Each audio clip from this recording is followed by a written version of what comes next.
आइछे देखो बछर के थरे नुआ खाई पाउछे पाउछे पूजा देउले माँ सोमलई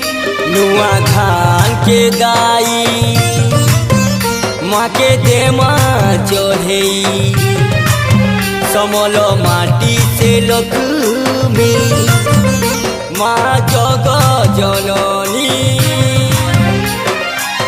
भाई मिसी मोना मास हो आमर नुआ खाई तिहार सारा दुनिया के जोनई दे मा हो आमर मीठा जुहार जोदा भाई मिसी मोना मास हो आमर नुआ खाई तिहार सारा दुनिया के जोनई दे मा हो आमर मीठा जुहार भूली ना